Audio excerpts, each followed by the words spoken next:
Hello everyone, this is Carly and thank you so much for joining me on today's episode of Crafting with Class. The Craft Room mini-series continues, but previously on Crafting with Class, on day 1 we took a look through my craft room with a little craft room tour. Day 2 we looked at how I organized my stamps and dies. 3 I showed you how I organized my coloring mediums, and day 4 we took a look at all things cardstock. Today we're going to focus on embellishments, beginning with small embellishments. This I've had for eons, many years, but I love it because it holds a lot in a relatively small space. So it is from Mates. I know I bought it at Michael's. It's meant to be for jewelry. So it's like a little book, and let me measure. It is about 4 inches wide, so it doesn't take up a whole lot of space. But the way that it works is you open the straps, and there you have this side, and each side has 4 compartments, and these come with the little organizer. And so these are really secured, like nothing falls out of them.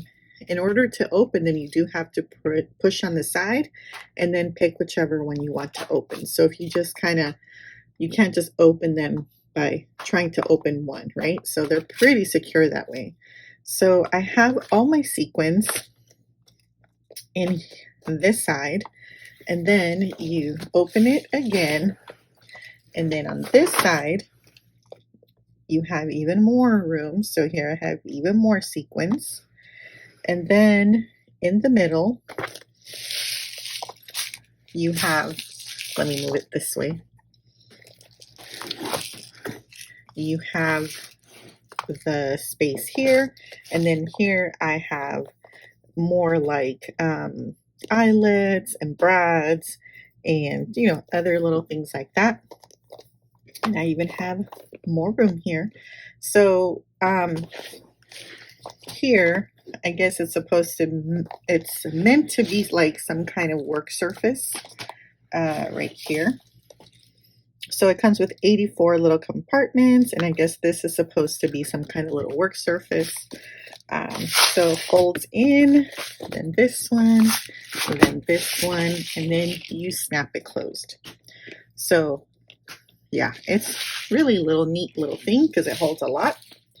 And in general, I love getting things like this, little containers like this at Dollar Tree, where I can put little things like this, because I don't like to just throw things in, a drawer. I want them to be organized somewhat. And so Dollar Tree for me is the place. So the automotive, the craft section, they have all kinds of different containers, and where I can put, all those little things that you want to find a place for. One question I get asked a lot is how I store my anagraph and flowers. So what I've found that works for me is putting them in a binder. So I have a binder. I have 3. So one of them is just for her flowers. And so let me show you. So it opens up like this. And I use inexpensive baseball sleeves. I'm gonna lay it down, and I like putting them in a binder because then I can just like this go through and quickly find whatever flowers that I feel will work for my project. And so the way I have them organized in the binder is that I have them well, of course they're grouped together by kind of look, by the look they have, and then also by the size. So the smaller flowers are toward the front, and then the larger flowers are toward the back. So as you can see, yes, I have a lot. So as you can see here, these are much bigger, and they're in different pockets because they're not going to fit in the baseball sleeves. So just to look here, the baseball sleeves, right, are 3 by 3, so they have 9 pockets, and these have 4. And so I gotten a lot of these at Hobby Lobby, and they're supposed to be scrapbook inserts, but they work for these bigger size things, and so I have lots of different sizes. Also, I've gotten some really interesting ones from a collector's convention thing where they had them for like people who collect, you know, like Pokemon cards or those kind of things, and so, or different types of comic books. So this is my flowers one, and so it's pretty thick as you can see because I have so many. In another binder, a smaller binder, I have dedicated for specifically for swags, wreaths, flourishes, and any holiday things that I have. So, but it works the same way. So I have the little smaller wreaths, and then these are swags, and oops, sorry, I'm out of frame here.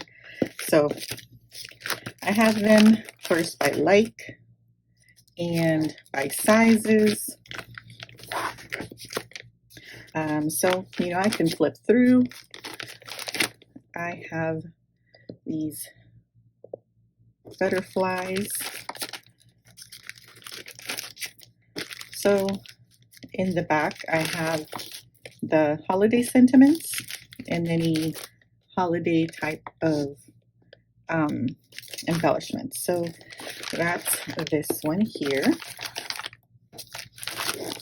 Like that. And again, the pockets, you know, are different depending upon, you know, the needs for the embellishments. I'll share those in a moment. And then my third binder is sentiments. So this is, I have Anna's sentiments, and they're by occasion. So in the beginning, I pretty much have birthday stuff. So these are all birthday. Then thanks for my friends, sending hugs, just for you, best wishes, feel better, thinking of you. So they're pretty much grouped in themes, and you can see they're full in each pocket. And then I also have my sentiment strips in here. So I have a couple of stamps from Tailored Expression that have, you know, that are like sentiment strips. They're made for sentiment strips. So I have stamped and cut them out. So on white and ivory cardstock, as well as black cardstock, and gold foiled. So I just make a whole bunch so that I can just pull from here as well. And then in the back, I have some of these signature cards and bigger types of embellishments. So that is my sentiments binder. And that way I can find what I need, and by color as well as quickly. So these are, you know, the baseball card sleeves. So they come with 9 pockets. So for most embellishments, you know, they fit. Now, you can always just stick your finger in and separate the seams that are in the middle, that, you know, separate the 2 pockets to create a bigger pocket. And that's what I did for a while until I found, you know, different types of pockets. So these are 3 and they're long. So these could be great for borders. And then these are the Paper Studio. So these are 8.5 by 11 post-bound or through-ink scrapbook album refill pages. There's 15 of them, and this is what they look like. So they have these 5 pockets, so like this, where you can put, you know, those bigger, like wreaths and things like that, bigger flowers. So there's those. And then they also carry this one that is 4 pockets that are 4.25 by 5.25. So for those really big embellishments. And these are from Hobby Lobby because they're Paper Studio, and these will be half price when they do their Paper Studio 50% off. So that's when I get these 2. And these have worked out awesome for organizing my die cuts, my flowers, my sentiments, and all that. And my last idea is that if there's a particular die cut or whatever it is that I want to put in a page protector, but they're either too small or just, don't work, I'll make my own. I'll make it fit. And that is where the fuse tool comes in, because with the fuse tool you can seal these up and make them exactly whatever you need to be, however thin, however wide, however long. So I love this tool, love it, but I also love it so that I can custom make my own pockets. So definitely give that a try for those. Thank you so much for watching, liking, commenting, and subscribing. As always, I appreciate that so very much. I have one more video in my organization series to come. So until then, have a lovely crafternoon. Bye.